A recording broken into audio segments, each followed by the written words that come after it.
మేషరాశి.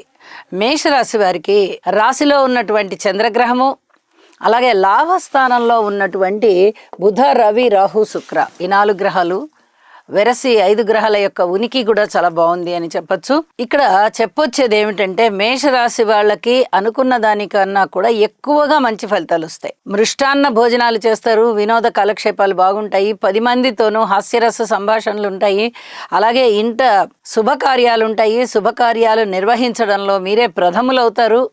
మాతృవర్గ రీత్యా ధనము రావడానికి అవకాశం ఉంది. అలాగే చాలా చక్కటి లాభాల బాటలో ఉంటారు. మాట తీరు బాగుంటుంది, మనిషి యొక్క వ్యక్తిత్వం ఇనుమడిస్తుంది, అన్నదమ్ముల యొక్క సహాయ సహకారాలు ఉంటాయి, స్థిర చిరాస్తుల వృద్ధి ఉంటుంది. సంతాన రీత్యా కొంచెం అనుకూలమైన కాలమే అని చెప్పొచ్చు. పూర్వం కన్నా ఇప్పుడు మేలే కలుగుతుంది. భార్యాభర్తల అనుబంధం కూడా బాగుంటుంది. దూర ప్రాంత ప్రయాణాలు బాగుంటాయి. కార్మికులు, కర్షకులు, నేత పని వారు, చేతి వృత్తుల వారు ఇచ్చది వారందరికీ కూడా జీవనోపాధి పెరుగుతుంది.